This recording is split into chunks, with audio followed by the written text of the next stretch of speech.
Good afternoon, everybody. It's nice to see you. I've got a couple of announcements to do at the top, and then we'll get to your questions. This morning, the President was briefed by his top Homeland Security Advisor, Lisa Monaco, about preparations that are underway for the possible landfall of Hurricane Joaquin. FEMA, through its regional offices in Atlanta, Philadelphia, and New York, continues to monitor Hurricane Joaquin and remains in close contact with state, tribal, and local officials up and down the eastern seaboard.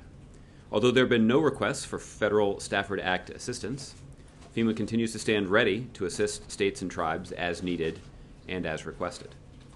At all times, FEMA maintains commodities, including millions of liters of water, millions of meals, and hundreds of thousands of blankets strategically located at distribution centers throughout the United States and its territories. It's no coincidence, or maybe it is a coincidence, that today is the final day of National Preparedness Month. And the storm in the Atlantic serves as a reminder that we all must take action to prepare now and throughout the year for the types of emergencies that could affect us where we live, where we work, and where we visit.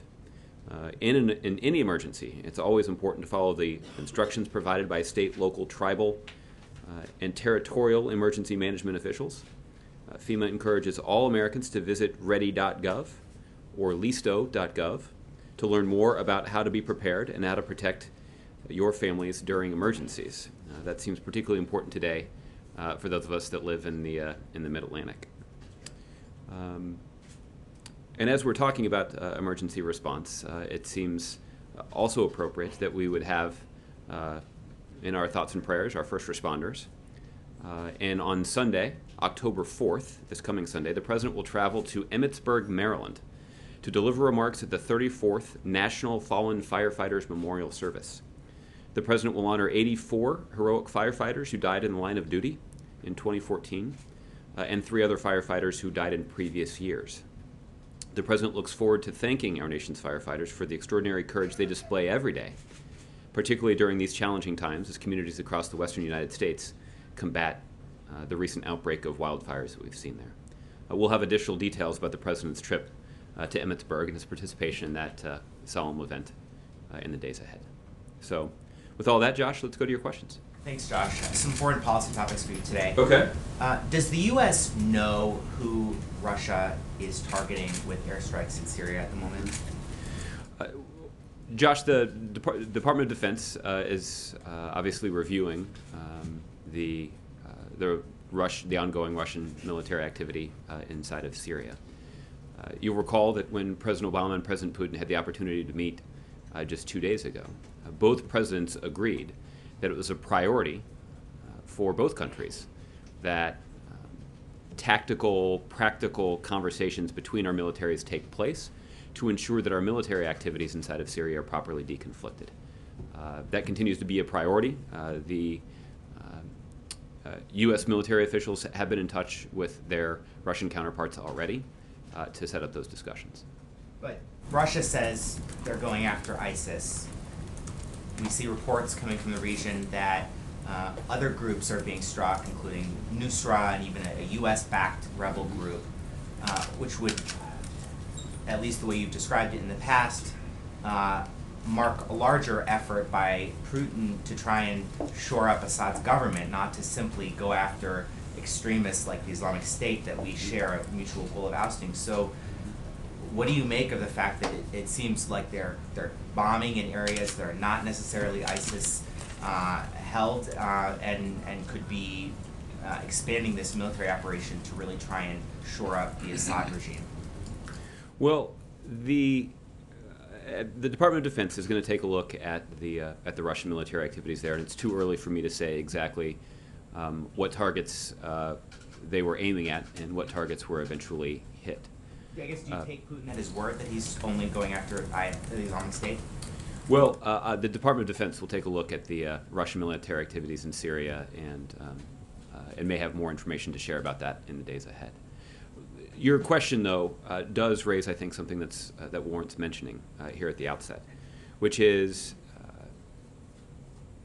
we are seeing the Russians ramp up their support for President Assad. They've been supporting him for quite some time, and it's clear that they've made a significant military investment now in further propping him up. The fact that Russia has to take these noteworthy steps to ramp up their support for Assad is an indication of how concerned they are about losing influence in the one client state that they have in the Middle East. And this is in contrast to, or at least calls into question their strategy, because when President Putin and President Obama had the opportunity to meet at the UN earlier this week, much of their discussion was focused on the need for a political transition inside of Syria. Now, there are well-known differences of opinion about what that transition looks like, but there was agreement on both parts about the need for a political solution to the problems that are plaguing Syria. That means Russia will not succeed in imposing a military solution on Syria any more than the United States was successful in imposing a military solution on Iraq a decade ago, and certainly no more than Russia was able to impose a military solution on Afghanistan 3 decades ago.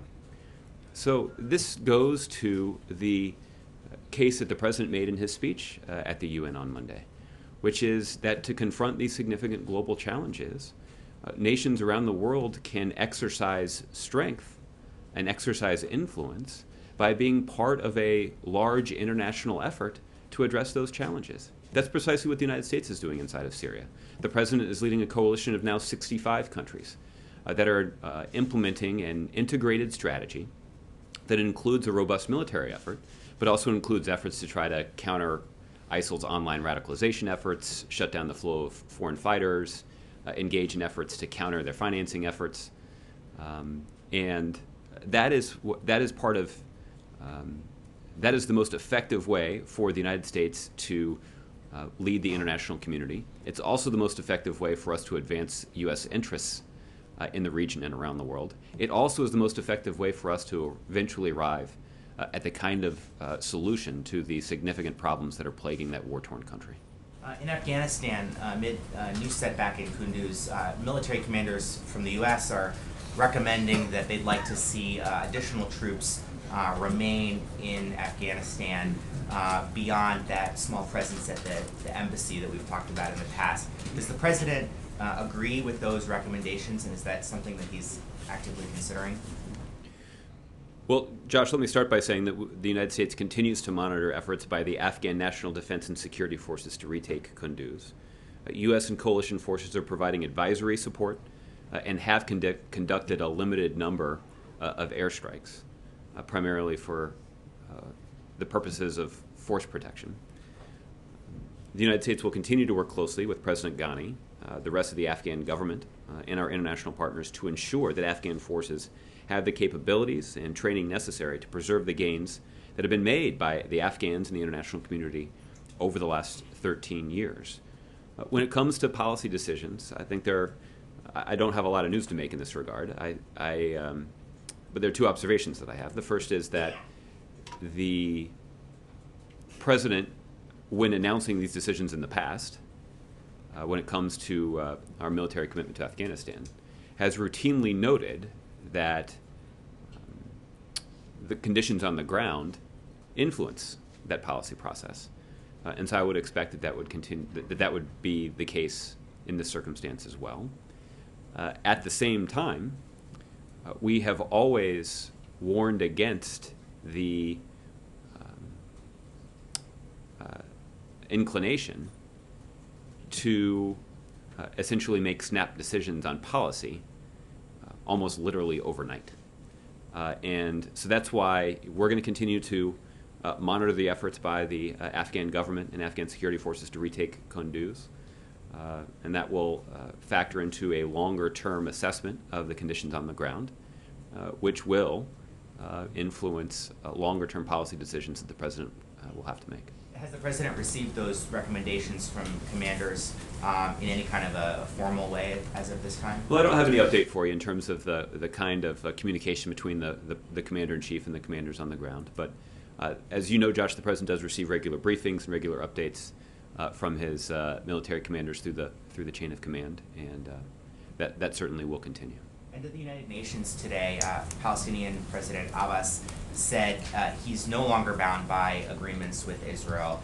They're going to start pursuing legal means to pursue Palestinian statehood and are basically abandoning the direct negotiations approach that has been your position for a very long time now. So what is the U.S. response to the Palestinians dismissing that approach?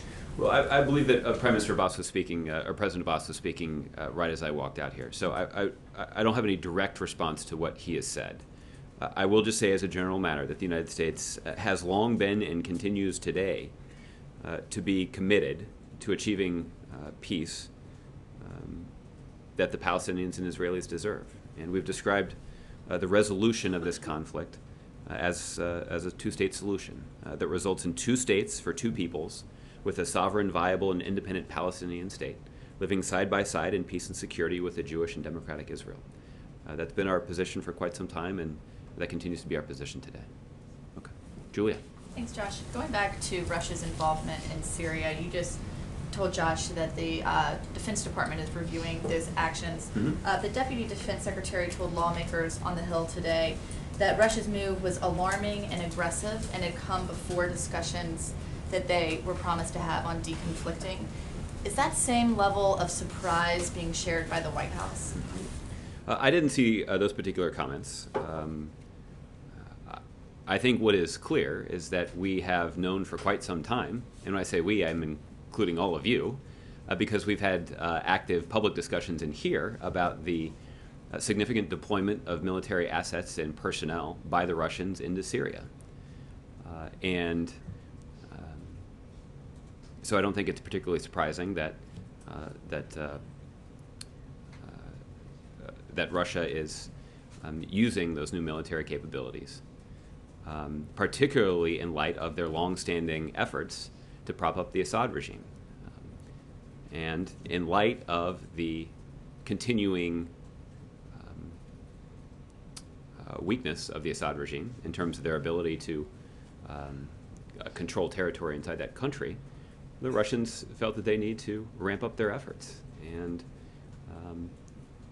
the reason that I think the second data point that I would remind you of is that there's also a reason that both President Putin and President Obama have prioritized and agreed on the need for operational, tactical level conversations to deconflict military operations inside of Syria. You would need to have conversations to deconflict military activities inside of Syria if you didn't have plans for military operations inside of Syria. So the point is that U.S. military officials have been in touch with their Russian counterparts to set up those conversations, and I would expect that those conversations would take place in short order. So, yes, President Obama and President Putin discussed the need for conversations to deconflict, but during that hour-and-a-half conversation they had at the United Nations, did President Obama get any kind of indication from President Putin about the timing of these strikes or the targets, or was this something left completely off the table? Well, I think what I would say is that that there was not an operational level conversation in the meeting between the two presidents. Those operational conversations were the kinds of conversations that both presidents expect their military officials to engage in.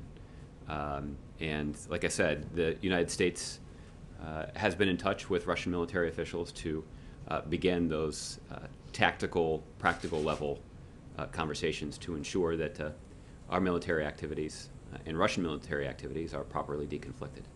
Another question on the Hill yesterday, lawmakers reached a compromise on the annual defense authorization bill, and they have it so that it would use $90 billion from special war funds to avoid sequestration. Mm-hmm. Would the White House oppose this bill on the grounds that it would end sequestration for defense but not other programs?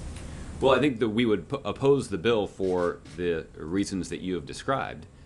Because that's an irresponsible way to fund our national defense priorities. Even Republicans in Congress have referred to this as a slush fund. So this is not a partisan response. In fact, We know that this is actually a view that is shared by by some Republicans on Capitol Hill.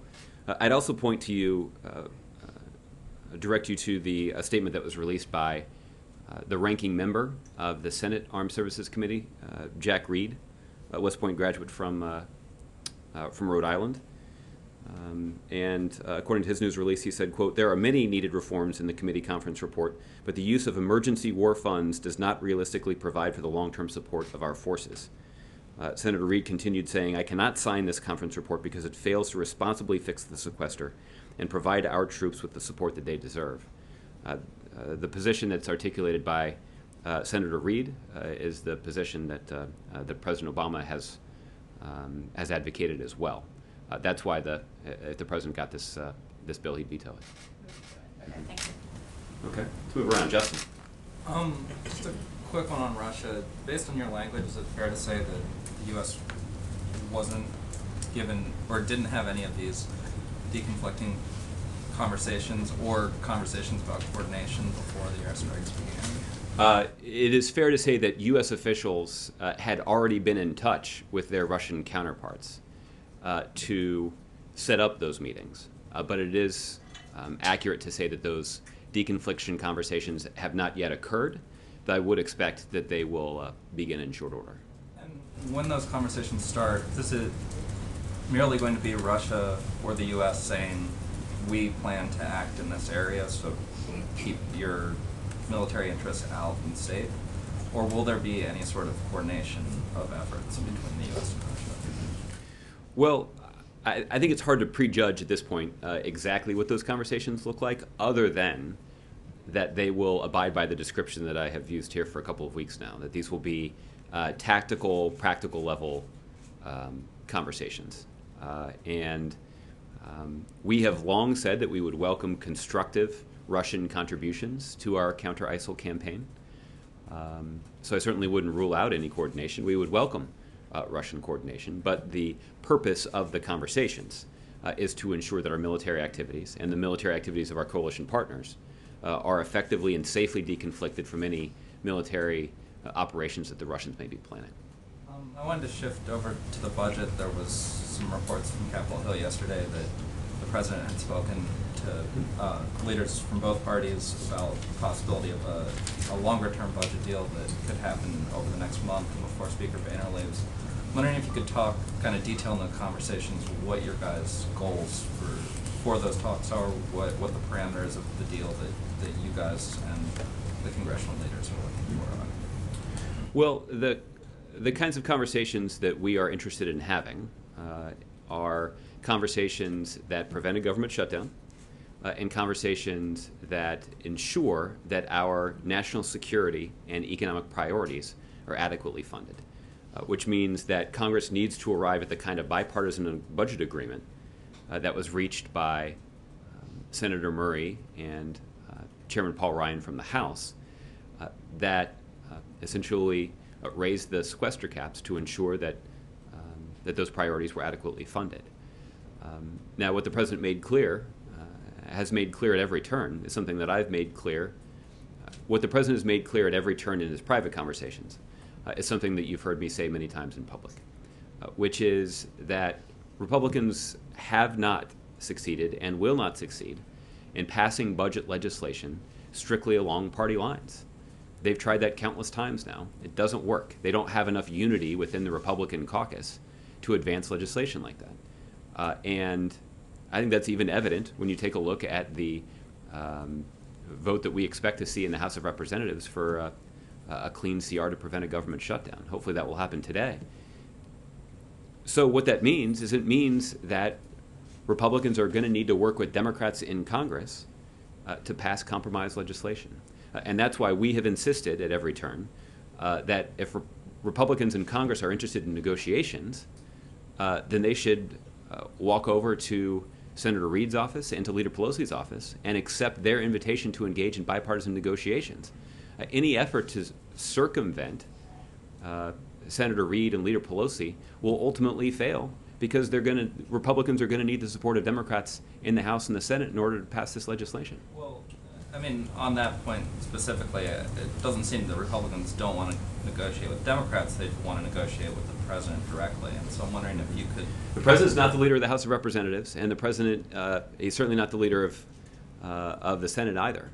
There are elected representatives of the House Democratic Caucus and the Senate Democratic Caucus. And of course the administration has influence in those two caucuses. And the kind of highly functioning working relationship that we've had with those caucuses have been able to advance critical pieces of the president's agenda. But ultimately, while the administration will certainly be involved in these budget discussions, Leader Reid and Leader Pelosi and their support is going to be necessary to get this done. Why do you think Senator McConnell only wants to work for the White House? Have you guys indicated that you're willing to consider something that House Democrats or Senate Democrats haven't? I don't quite know exactly what their thinking is on this. Senator McConnell frequently does news conferences on Capitol Hill, so it might be a good question to ask him. I will say that the president is also mindful of the fact that Democrats in the House and Democrats in the Senate will need to support this legislation for it to pass. So in the same way that it would be foolish for Leader Reid and Speaker Boehner to try to circumvent Democrats in Congress, the president wouldn't support that effort either. It seems unlikely that the president would support the kind of budget agreement that wouldn't also get strong support from Democrats on Capitol Hill. So maybe that's just a hypothetical exercise. But the fact is, the president understands quite directly that a budget deal will not be possible without the support of Democrats in Congress, which is why it would be foolish to leave Democrats in Congress out of those negotiations. Sorry, last one. It's okay. I don't want to talk about this at all. I mean, on that issue, if Republicans think that the most effective way for them to negotiate is directly with the president certainly has done that in the past. Why not just have direct one-on-one negotiations between Leader McConnell and President Obama, come up with a plan that you guys think can sell, and go present it? The president could protect the interests of Democrats, as you just said, and carry sway in both those houses, and the Republicans would be responsible for taking care of their part of the deal. There are a variety of reasons for that. The first one is that there is a basic constitutional responsibility that Congress has, which is to pass a budget. And that's what members of Congress were elected to do. That's their basic responsibility, and the American people are counting on them to get it done. The second thing is, the last time we were faced with this dilemma, the last time that Congress was challenged to pass bipartisan legislation to keep the government functioning at a level that appropriately invested in our economic and national security priorities, that was an agreement that was reached in bipartisan discussions that took place on Capitol Hill. Senator Patty Murray and House Republican Paul Ryan sat down across the negotiating table and hammered out a good agreement. It's not an agreement that anybody thought was perfect, but it was an agreement that represented a genuine compromise. And it's a compromise that succeeded in passing essentially a 2-year budget agreement, which is why it's been 2 years since we last had this standoff. But the unfortunate thing about last time is that the country had to go through a 17-day shutdown before Republicans would agree to those kinds of conversations. We're hopeful that Republicans will agree to those kinds of conversations before a government shutdown this time. But I guess the shorter answer to your question, Justin, is that we know that is a strategy that works, and we know that is a strategy that's essentially consistent with the Constitution. Okay. John. Josh, back to Syria. Mm-hmm. What is the president's strategy regarding Syria right now? Well, John, first and foremost, the president's top priority when it comes to Syria is making sure that the national security interests of the United States are protected.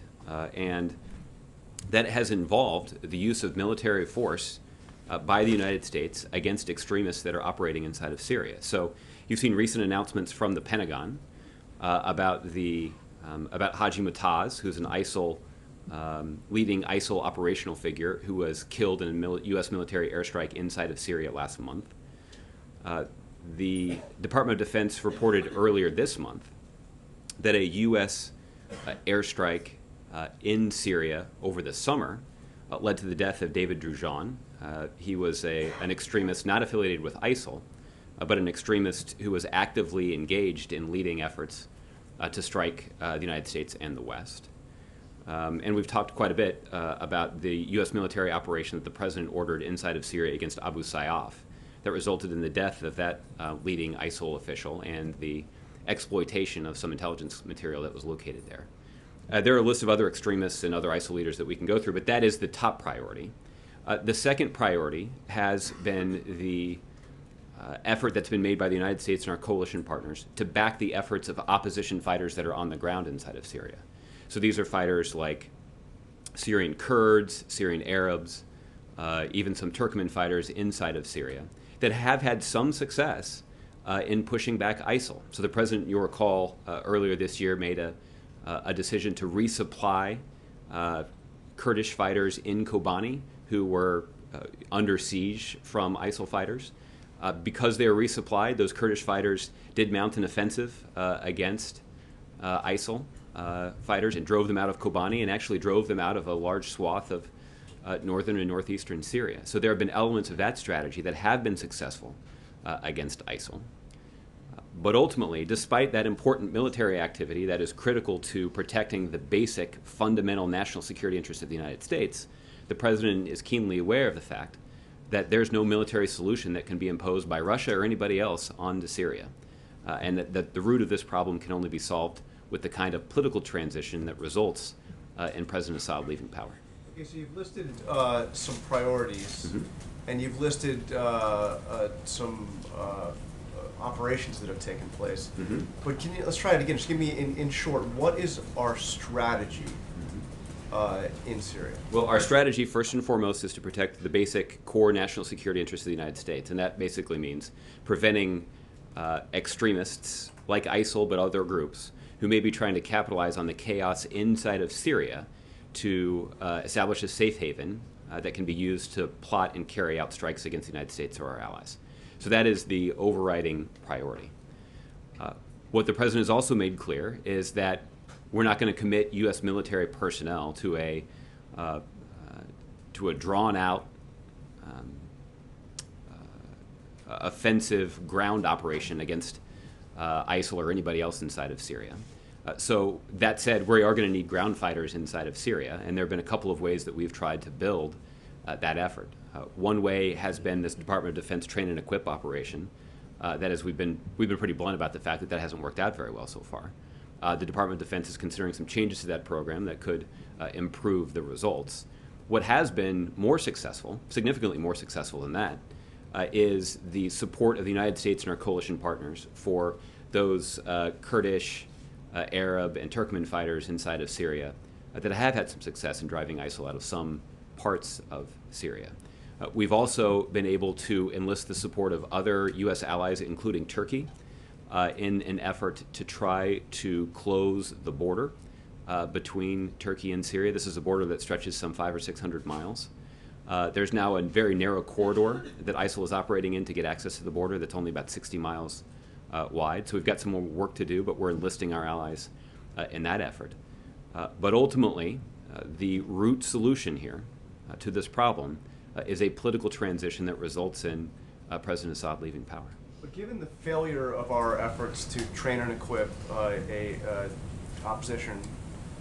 modern opposition in Syria, and given the significant change in the facts on the ground now that you have the Russians conducting airstrikes and moving in significant military personnel and equipment, is there an effort to rethink the entire approach, a comprehensive review of our strategy?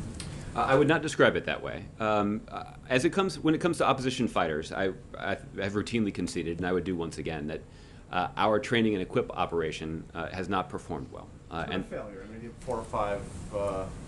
Well, there's a dramatic way to say it, which is what you've described. Okay. But I think we can agree that it certainly has not performed well. But the point that I want to make, though, John, is that those are not the only opposition fighters on which we can rely. That there are other reliable opposition fighters who we have backed both by providing them some assistance and also by carrying out military airstrikes in support of their operations on the ground. So there is a fighting force on the ground inside of Syria with whom we are able to make progress against ISIL.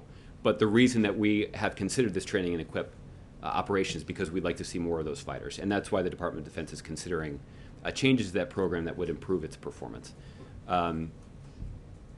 So anyway. Okay, well, one last quick, totally different topic. Okay. We learned today the Vatican confirmed that the Pope met with Kim Davis while he was here in Washington. What's the White House reaction to that meeting? I don't have a specific reaction to the meeting. The president did note in his comments over the weekend that it's important for Americans across the country to say clearly that our religious freedom doesn't grant us the freedom to deny our fellow Americans their constitutional rights. So the president talked about the importance of religious freedom when the Pope was at the White House on the South Lawn last week. But the president has been just as clear that our religious freedom doesn't grant us the freedom to deny our fellow Americans their basic constitutional rights. So the president would disagree with Pope Francis that Kim Davis acted courageously, as her lawyer characterized his. Well, secondhand, I think what I would say is our position about Ms. Davis is quite clear. That that the president believes strongly in the rule of law, and that's a principle that applies to those who are engaged in public service, starting at the level of the President of the United States, but even going down all the way to the level of the Rowan County Clerk in Kentucky. Okay. Alexis. Following up on Congressman McCarthy's comments on television about the Benghazi committee, this spokesman today is saying that Congressman McCarthy believes that the Benghazi committee has nothing to do with politics. Oh. That is interesting spin, huh? I was wondering what the White House reaction to Congressman McCarthy's remarks might be, and whether there is a difference of opinion about whether the committee is interested in politics, and specifically Secretary Clinton. I think everybody here at the White House takes Mr. McCarthy at his word, Congressman McCarthy at his word. I think the thing that's happening here is that Leader McCarthy has committed the classic Washington gaffe of saying something that everybody already knows is true. And I think that's quite apparent what happened on Fox News last night. Okay, can I follow up with a question on Syria? Absolutely. JG, Unless you want to talk more about Mr. McCarthy, I'd be happy to do that as well. You covered that, I think, pretty completely. Okay. On Syria, you said that it isn't particularly surprising what has occurred with Russian-led airstrikes. Yeah. Russia is saying today that Western airstrikes in Syria are illegal, and that Russian strikes are legal because they were requested by President Assad. So my question to you is, as the White House is trying to wrestle with the idea of what the definition of constructive offensive action might be by the Russians, how is the administration going to assess what Russia's intentions are, how the strikes are being called in, how they're being identified, what the results are, and what the implications might be for the Western coalition trajectory? It comes to mind to me that I think there are three ways for us to do that. The first would be that one of the things that both President Putin and President Obama have asked their teams to do is to continue to consult. And so I would anticipate that Secretary Kerry and Foreign Minister Lavrov will have additional conversations about Russia's activities inside of Syria. They've been consulting regularly about this, and I know that they're probably up to 4 or 5 times. They probably met 4 or 5 times now, just this week in New York to discuss these issues. So that ongoing consultation will be one channel. The second would be that there will be these practical, operational level discussions between U.S. military officials and Russian military officials geared toward deconflicting our activities inside of Syria. those conversations will give us a sense of what exactly Russia's operations are. The third is that we have a variety of ways, particularly given our presence in the region, to evaluate exactly what Russia's military operations are resulting in. And that's something that our Department of Defense will continue to look at. There's one other aspect of your question that I also wanted to just remind you directly. We've talked about this in here before, but it had been a while, so I thought I would remind all of you the legal justification that we have cited for the actions of the United States and our coalition partners inside of Syria. So I did want to take this opportunity to get this back on the record again, which is that the United States provided public notification to the United Nations Security Council that the United States is using force against ISIL in Syria in the collective self-defense of Iraq and in U.S. national self-defense consistent with Article 51 of the UN Charter.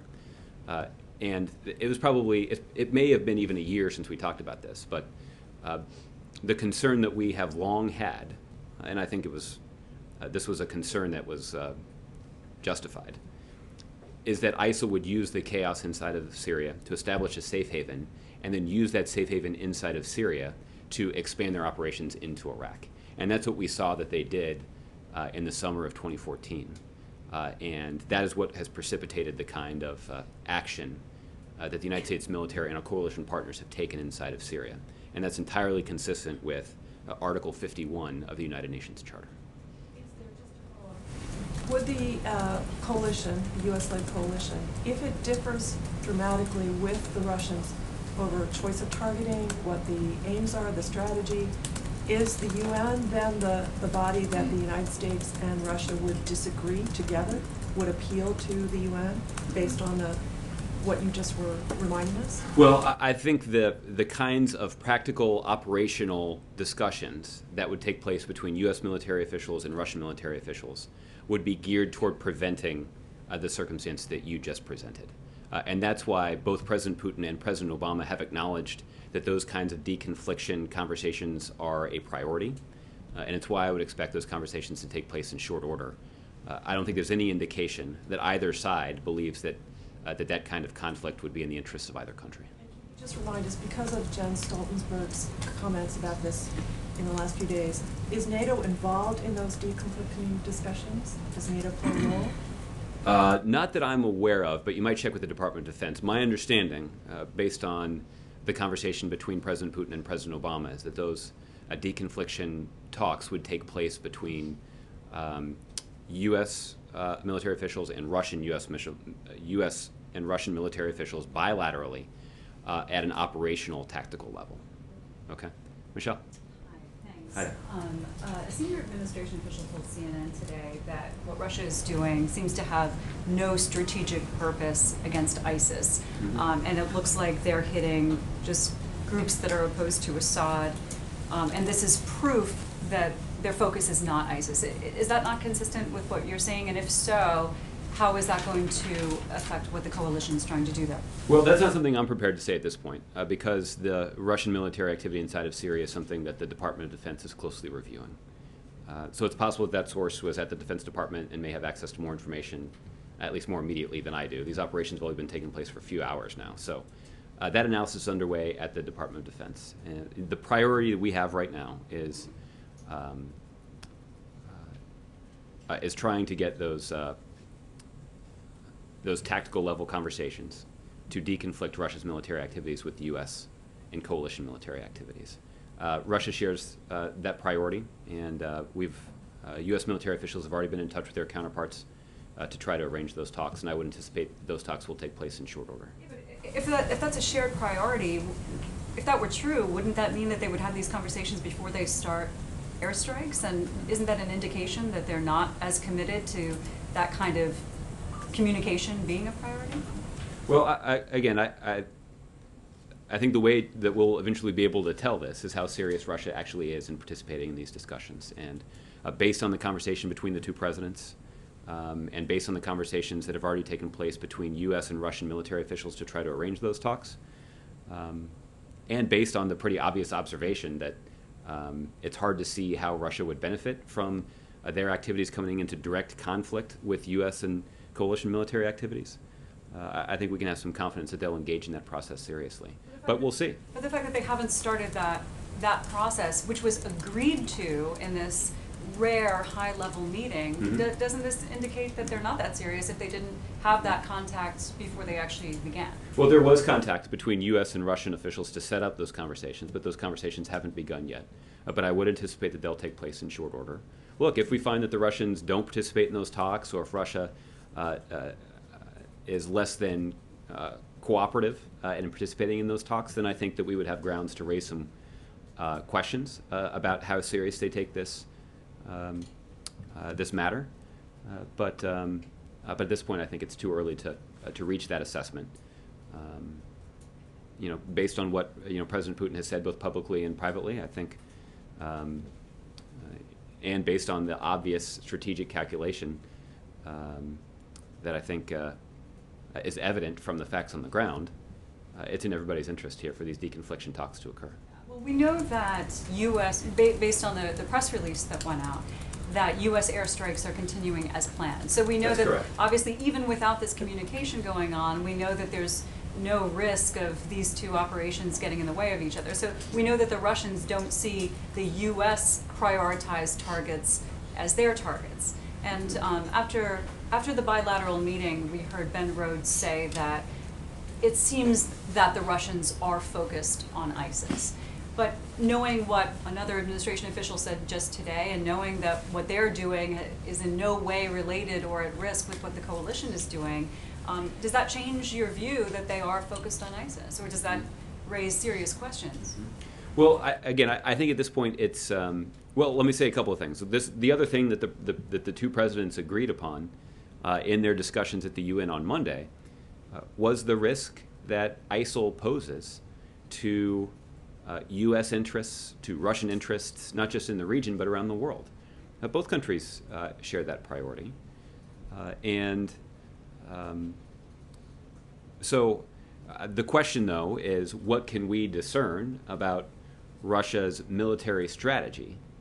And I think I'm certainly no military expert, but it does seem unwise to start drawing those kinds of firm conclusions based on military strikes that have just taken place over the last few hours. So we'll have a variety of ways to get greater insight into their eventual strategy. That will include conversations between Secretary Kerry and Foreign Minister Lavrov. That will include the operational level deconfliction talks.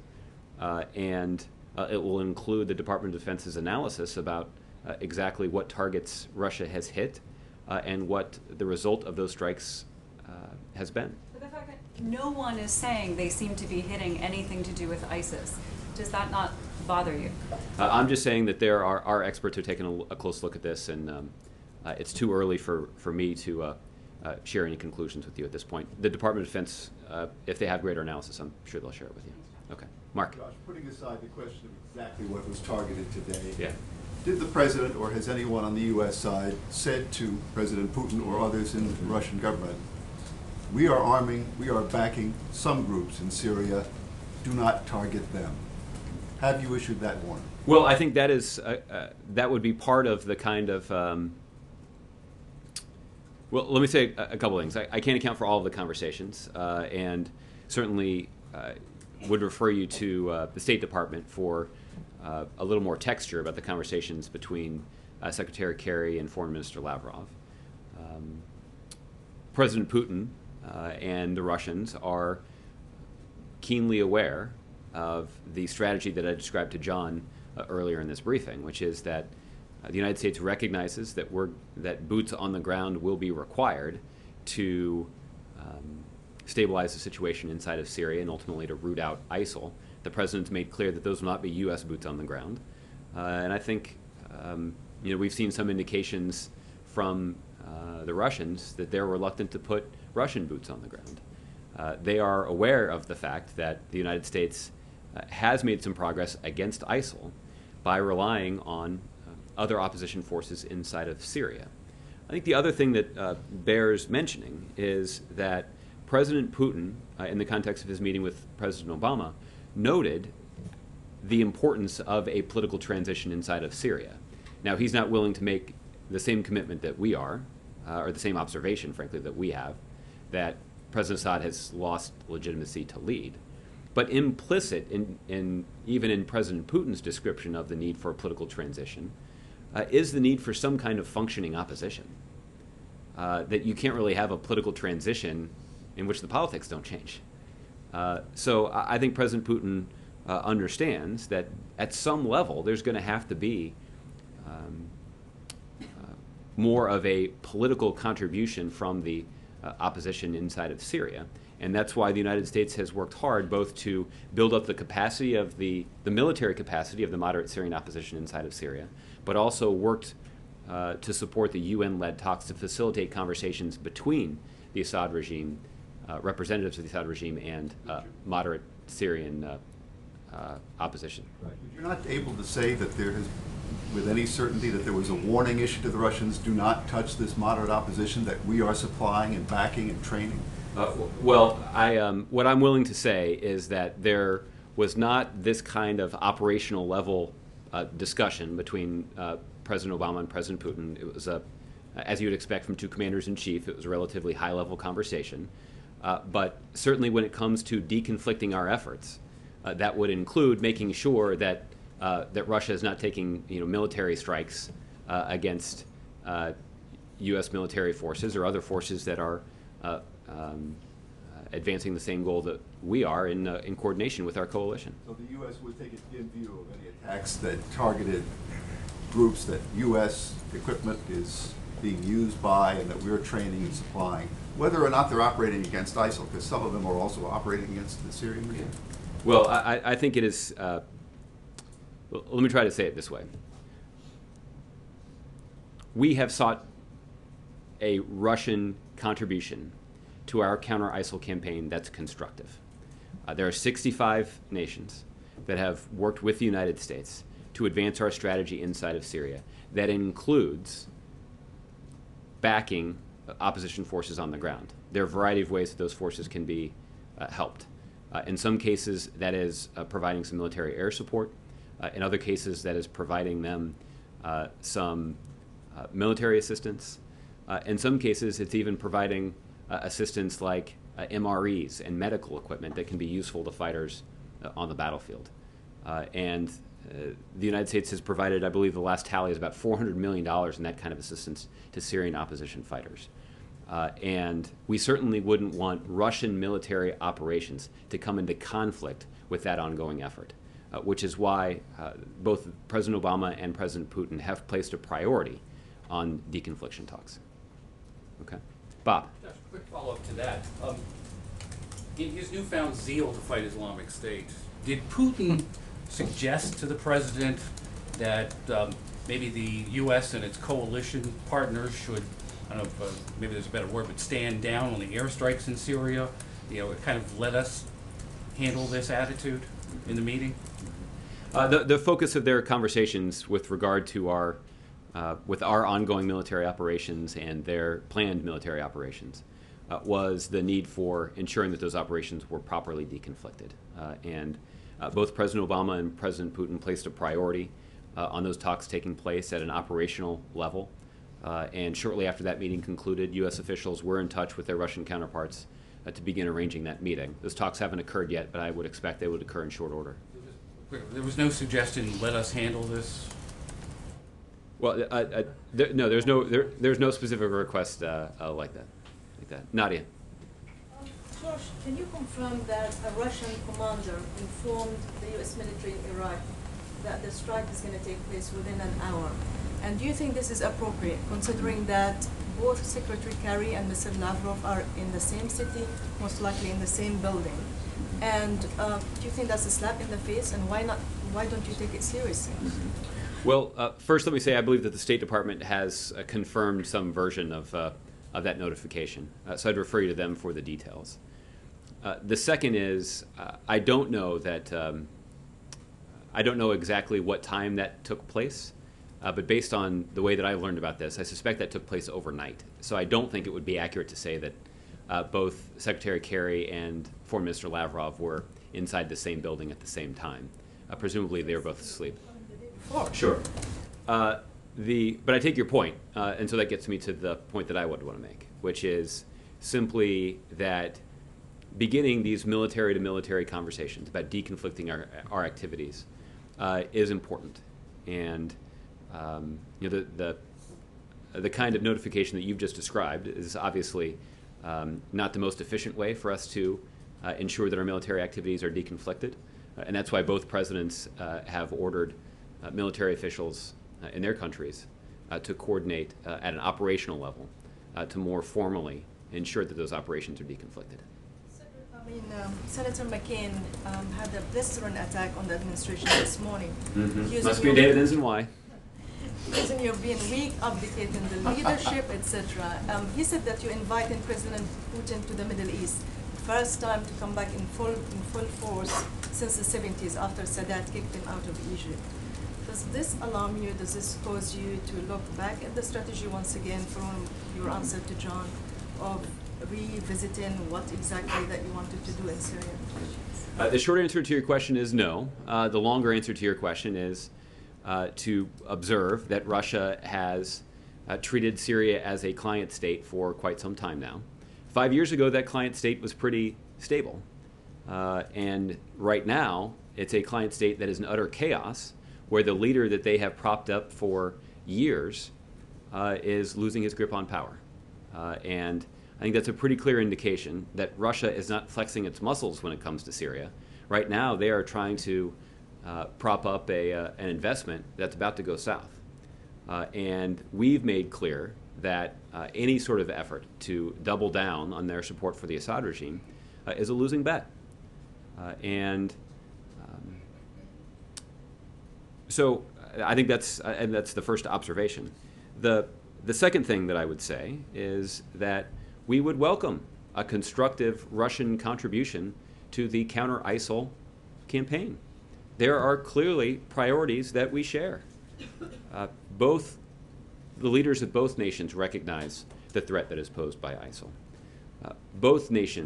The leaders of both nations recognize that there is a fundamental political problem inside of Syria that has led to this chaos, that has taken the form not just of ISIL, but other extremists that are hoping to use the chaos in Syria to carry out attacks against countries around the world.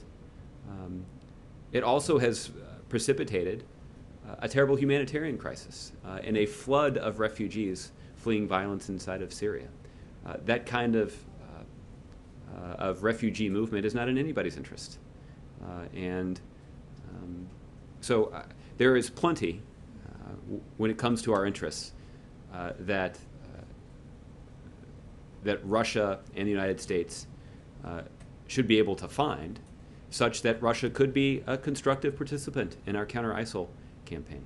Thus far, that's not been the strategy that they have chosen to pursue.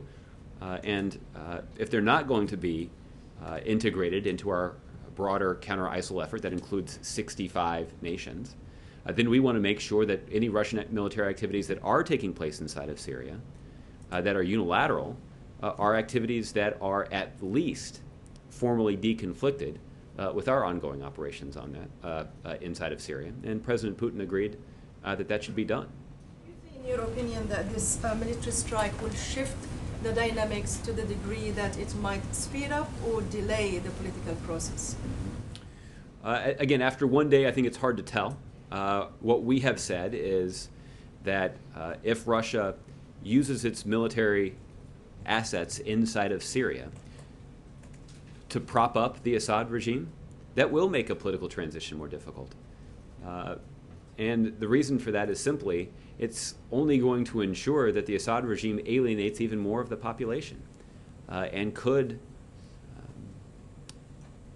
essentially be run counter to the goals that both President Obama and President Putin say they share, which is the defeat of ISIL. By further alienating the population inside of Syria, you essentially serve as a recruitment tool for the extremists that are operating inside of Syria. And that's why we believe that doubling down on Assad is a bad bet for the Russians, and it's why we have encouraged them to contribute constructively to our effort there. Okay, Cheryl. Thanks, Josh. Two domestic questions. One, you'll recall last February the president was pushing the Department of Labor to adopt a fiduciary duty rule, or you call it a conflict of interest rule. Today, a House committee is marking up a bill to delay that. Would the president veto such legislation? Well, as you point out, they're still marking up some of this legislation, but it clearly, so I'm not prepared to issue a veto threat at this point, but what you've described certainly runs counter to the priority that this administration and this president has placed on making sure that we're protecting the retirement savings of middle-class families. Some studies indicate that because this rule is not in place, that American families lose $17 billion in retirement savings every year. $17 billion. That's a substantial risk that is not worth taking. The fact is, and this is the case that we've made, the fact is that responsible financial managers wouldn't have to do anything differently. And rather, this is a rule that would ensure that there is no conflict of interest and that the retirement savings of middle-class families is effectively managed. And failing to implement this rule puts at risk $17 billion in retirement savings. And that doesn't seem like a good idea. And that's why the president and his administration have moved forward with this particular rule. And we certainly would take a dim view of efforts by Republicans, who are acting at behest of Wall Street interests, by the way, to block it. And just slightly different, is the White House far more concerned now with Speaker Boehner stepping down about increasing the debt limit in end of November, December? Well, to be direct about it, this is an important responsibility of the United States Congress. And when you're talking about something this important, and you're dealing with a Congress that has been this unreliable, there's always going to be a source of concern. And I think that's a concern that I would articulate to you, whether the Speaker of the House is John Boehner or Kevin McCarthy or, frankly, anybody else. So it's something we're certainly mindful of and tracking closely. But ultimately, this is a responsibility of Congress.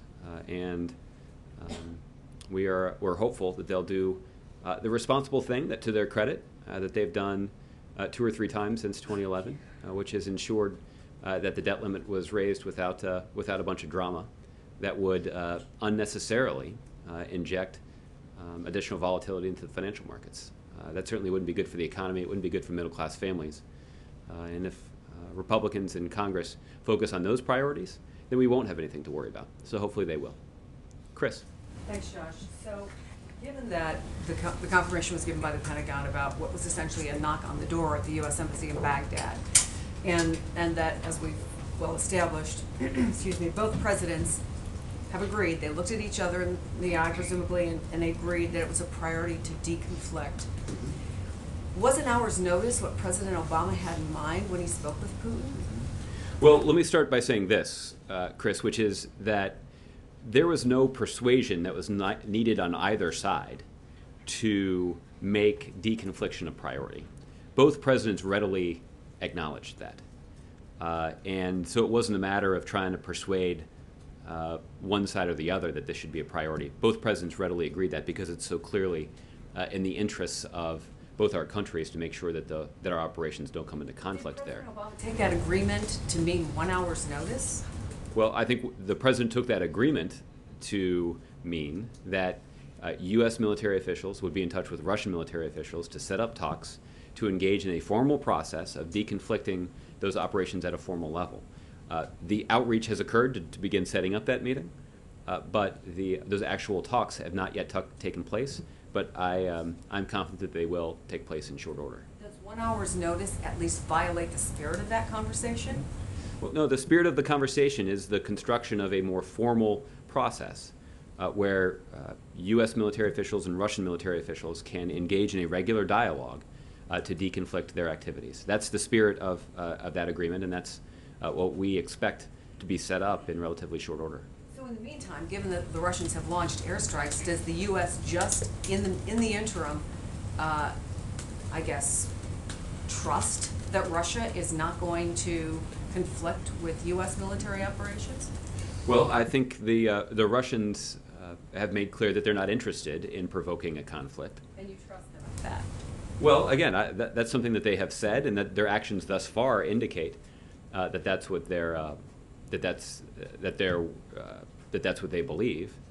But ultimately, the more effective way and more efficient way for these activities to be properly deconflicted is for these talks to take place between military officials at a tactical, operational level, and we anticipate that will take place soon.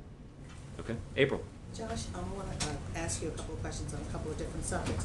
Back on Russia, the relationship with the U.S. and Russia is complicated at the very best. And I want to find out, you're taking the higher ground and talking about the situation that happened with Russia and Syria. But I want to go to reality. What's the level of tension here at the White House with Russia's actions, especially as you're trying to deconflict and preparing for talks? What's the level of tension now here? Well, I was asked earlier about whether or not this Russian action would prompt a comprehensive reevaluation of the situation inside of Syria, and it won't. The fact is, President Putin and the Russians have been trying to prop up Assad for a long time. And the fact that they are now having to ramp up that support is an indication that their previous efforts to prop him up weren't very successful. And the reason they're trying to prop him up is because this is essentially the client state that they've had in the Middle East for quite some time now. And they're eager to try to preserve that toehold in the region. And so that principally is why we're seeing what we're seeing there. At the same time, the president believes that it's important for Russia's military activities to not come into conflict with our efforts there. And in fact, if Russia is willing, we would welcome their constructive contribution to this effort. The fact that they have not decided to make a constructive contribution to our counter-ISIL effort means that Russia's not doing exactly what we would like them to do in Syria. And that's not unusual in the relationship between our two countries. But I think I've also pointed out on a couple of occasions here that there are areas of common interest that we have inside of Syria. And that relates to not just the priority that's placed on deconfliction, but also on the priority that's placed on degrading and ultimately destroying ISIL. That's the goal of our coalition, and that is a goal that President Putin, I'm confident, would say that he shares. There also was an acknowledgement on the part of the Russians that our view of the necessity of a political transition inside of Syria is correct, that at root this is a political problem, and that the problems that ISIL has caused will not be solved over the long term until a political solution is reached. What that means is it means that Russia is not going to be successful in imposing a military solution inside of Syria. And they'll be no more successful in that regard than the United States was in imposing a military solution in Iraq in the last decade, and certainly no more successful than Russian efforts to impose a military solution on Afghanistan 3 decades ago. All right, I'm going to attack this in another way. All right, what was the level of surprise and upset after the meeting 2 days ago and finding out what's happening today? What was the level of upset and surprise here in the White House? Quite low. Again, the reason that we've been having conversations about Russia's military commitment inside of Syria is because all of you were keenly aware of the fact that Russia had moved all kinds of military equipment, including fighter jets, into Syria. That wasn't a secret. Therefore, it's difficult to be taken by surprise. And it's entirely consistent with the kind of efforts that they've undertaken in the last 5 years to prop up the Assad regime. So it certainly represents an escalation of those efforts, but the trajectory is the same. Obviously, we would like to see Russia do something different. I'm not trying to suggest to you that this is what we would like to see Russia do, but I'm surprised that anybody would say that it had taken them by surprise. And another question on Kim Davis. How much time did this White House have to look at the Pope's itinerary prior to his arrival in the States? How much time did the... Well, did you see his itinerary prior to his arrival in the States? I think there was a broad... I think that all of us had the opportunity. All of you had his public schedule, and so we're aware of his his itinerary. I think you're sort of getting at whether or not that we were aware that this meeting was taking place. Yes. I wasn't aware of the meeting, and I don't know to what degree anybody else was either. Or were you taken by surprise by that? By anything. Well, I know, right? That's a question mark. The Russian Mark, wait till you see what happens tomorrow. Exactly. I don't. I guess I hadn't had sufficient time to consider really the consequences of this particular meeting. I did not know that it had occurred. I don't know if anybody else around here did either. But you know, I guess I would, in terms of the reason for the meeting and what the objective was of the Pope in having the meeting, I'd refer you to the Vatican. So did the president say anything to you, especially since he follows the media on his BlackBerry? Did he say anything to you about this Kim Davis meeting and what she said? The Pope said, keep doing what you're doing to Kim Davis. Did he say anything to you about that? Yeah, that's a secondhand account. That's her account. She was there with the Pope, so that's her account. Yeah, I don't know that her lawyer was there though, and I think it was his comment. But that's what makes it a secondhand account, right? She was the person giving the information. Yes. Okay, So the point is, I don't have a specific reaction to the actual meeting. Our position on this issue has been quite clear from sort of the very first day that this burst into the headlines, and that position hasn't changed. Okay, Kevin. Josh, thanks. I want to touch base on Afghanistan before I double back on Okay. Syria. You mentioned earlier that there had been a number of airstrikes to assist the Afghan forces as they attempt to reclaim the 6th largest city in that country. Mm-hmm. Is the White House aware of 100 special forces on the ground, American personnel, as well engaged in firefighting there? Mm-hmm. Kevin, for these kinds of operational questions, I refer you to the Department of Defense. They can give you the most reliable information. My understanding, based on the information that I received before I came out here, is that there were 3 airstrikes that were carried out as a part of this effort. And they were carried out to protect U.S. and coalition forces that were providing advisory support to the ongoing Afghanistan effort to retake the city. So that is to say that clearly U.S. and coalition forces that are operating in that advisory role in Afghanistan are operating in a very dangerous place, and it's important for us it's important for the military to carry out the president's mission, which includes force protection. But I think the military would say that it's not accurate to describe them as being engaged in that firefight. The role that they have is to provide advisory support to the Afghans that are participating in that effort. And that, as I said once before, and I'll just repeat again, that is not in any way to downplay the risk that these brave soldiers are taking on. It's just an effort to try to describe to you precisely what their role is while they're there. Okay, I want to get sort of a big picture view on Syria.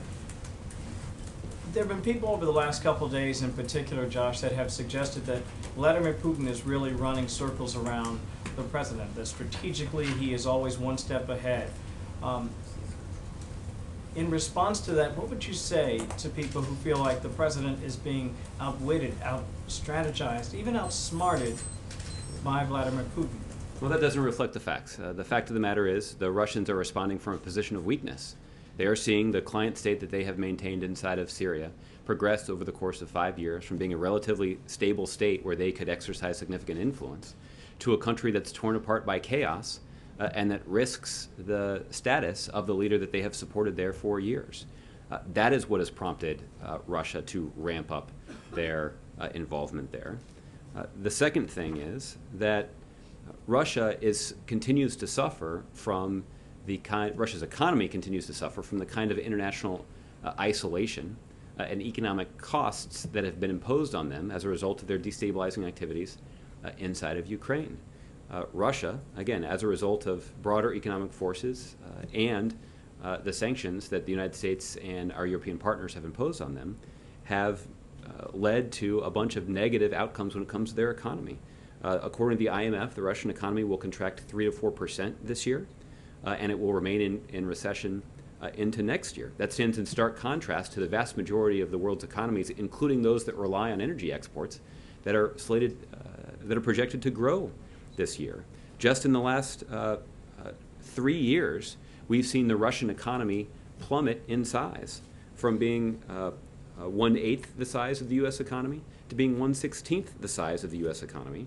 And Russia's economy now rates as the 15th largest in the world, coming in right after Spain. So with all due respect to our friends in Spain, that is not a country that is thriving right now. This is a country right now that is sustaining significant economic costs and responding to a situation where they see their influence diminishing and the prospect of a significant long-term investment in Syria going down the tubes. That's, I guess that's the case that I would make. This is not inconsistent with the broader case that the President made in his speech to the United Nations General Assembly, that one of the hallmarks of American influence and American strength is the fact that, at least in this situation, the United States is leading an international coalition of 65 nations that are carrying out an integrated strategy to degrade and ultimately destroy ISIL. That certainly stands in stark contrast to the military operation that Russia is conducting today. Is it accurate then to say that the President is comfortable with the idea that Russia will take a larger, broader role in the region, even as the U.S. sort of steps back, in particular in Syria? Is that accurate? Is that inaccurate? Well, I think Russia would be wise to consider recent history before they take a wider role in the region that is focused on imposing a military solution inside of Syria. Recent history makes pretty clear that they will not succeed in that regard, and they certainly will not succeed any more than the United States was able to impose a military solution in Iraq in the last decade, and they certainly won't succeed any more than the Russian effort to impose a military solution on Afghanistan 3 decades ago did. So I think this is the backdrop to the Russian military activity that we see inside of Syria today.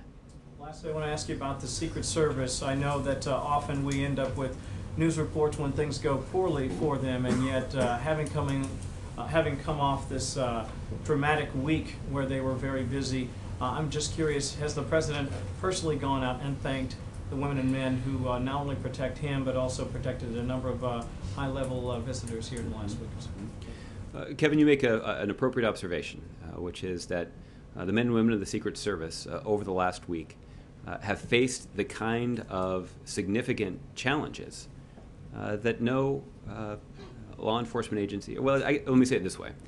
I think you could make a strong case that this has probably been the busiest week in the history of the Secret Service. And when you consider that they were responsible for protecting the Pope during his week-long visit to the United States over 3 different cities, when you consider that they have been responsible for the safety and security of the Chinese president during his multi-day visit to the United States that included at least 2 cities that I'm aware of. And when you add on to that took place while the United Nations General Assembly was going on, where there were more than 100 world leaders gathered in New York, there were a wide range of significant responsibilities that the United States Secret Service had to live up to. And it wasn't just a matter of keeping all those individuals safe. It was also making sure that those individuals could travel efficiently around the country and around the cities that they were visiting. And at least when it came to the Pope, trying to balance the desire of the Pope to remain safe with his desire to engage with the American public. So this is just, all of this is a long way of saying, I admit, that the men and women of the Secret Service are dedicated professionals who are committed to serving their country and advancing the best interests of their country. And they have a very specific, unique mission for doing that. And there's no denying that over the course of the last week, when faced with these very significant challenges, that they were anything less than wildly successful.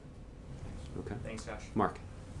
On that point, did President Obama phone Joe Clancy to convey his commendation that he made publicly out on the South Lawn yesterday? The President, yeah, as you point out, the President did have an opportunity to talk a little bit about this publicly yesterday. I don't know if he had an opportunity to speak directly with Director Clancy. I know that Director Clancy himself has been pretty busy over the last week. But he'd probably take a call, though. I'll bet he would. If something like that took place, I'll see if I can get you the information and let you know. Okay. Josh, of the 65 nations in the coalition, how many are willing to put boots on the ground? Inside of Syria? Yes.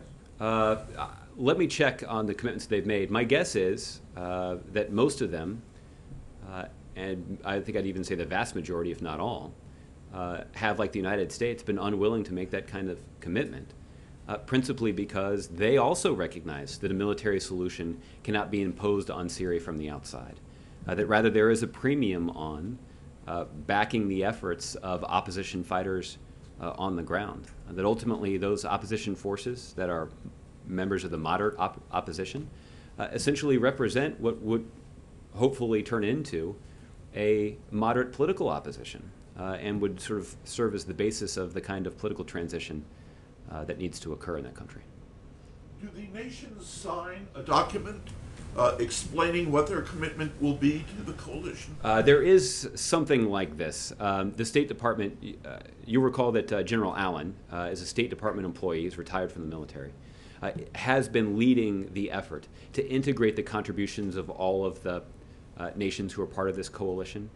And so he's engaged in an effort to make sure that the expertise and resources of individual countries are best leveraged to advance the interests of the broader coalition. So I believe that there is a way that they keep track of the kinds of contributions that countries have made to this effort. But check with the State Department, they may be able to give you a better sense of how those records are kept. And one more thing, what is the subject of the President's meeting today with state legislators? I believe those state legislators are actually in town for a more formal meeting, and the President invited them to the White House. And the President will speak to them a little later this afternoon about a range of priorities that he has. You know, some of those state legislators have advanced efforts to raise the minimum wage or to implement Medicaid expansion, and it underscores the variety of areas where the federal government and state governments can work effectively together to maximize the benefits for their citizens. And the President will have more to say about this afternoon.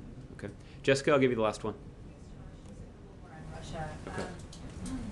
Does the White House or the U.S. acknowledge that Russia's timing is such that it comes just as the U.S. has acknowledged that the efforts in Syria were not successful? I don't think that's what's going on here. I think we've long acknowledged the kinds of challenges that we face inside of Syria. And I think Russia has long been involved in ramping up their efforts to support Assad. So I'm not sure that that there's any turning point that you can point to in terms of our activities that would be hooked to any new Russian decision. The narrative that Russia felt the need to step in, essentially, where the U.S. was failing, is not one that you would concur with. I think that Russia felt the need to step in because Assad was failing, and Russia was concerned about the consequences that would have for their investment in that country. And I think there's ample evidence to indicate that that's actually an accurate explanation of what's going on here. The President said earlier this week that he's open to working with Russia on the problem, obviously. That's correct. What are the chances of the U.S. accepting Russian help going forward, given what's just happened with these airstrikes and sort of seemingly being caught a little bit unawares? Well, if a Russian offer is made that is constructive when it comes to cooperating with the broader international coalition to degrade and ultimately destroy ISIL, we would readily accept it. But that's not an offer that Russia has made thus far. Constructive meaning they need to join your coalition? Well, meaning that it needs to be properly integrated with all of the other efforts that are underway there. Okay. Tara, I saw you had your hand up and you emailed me earlier saying you had a question, so why don't you tell me what your question is and I'll see if I can answer it. Can you tell me about the raising of the Palestinian flag at the UN? Yes, you want to... we talked about this a little bit earlier. The United States, as you know, opposed the resolution to raise the Palestinian flag at the United Nations. But that is not and should not be construed as a change in any position on the part of the United States about Palestinian aspirations for statehood. The fact of the matter is the vote reflects the reality that the two parties themselves must ultimately take the responsible steps that are required to achieve a two-state solution and to end the cycle of violence and suffering that's persisted for far too long in the Middle East. The fact is the United States continues to support the kind of two-state solution that would result in two states for two peoples with a sovereign, viable, and independent Palestinian state living side by side in peace and security with a Jewish and democratic Israel. Okay? Thanks a lot, everybody. We'll see you tomorrow.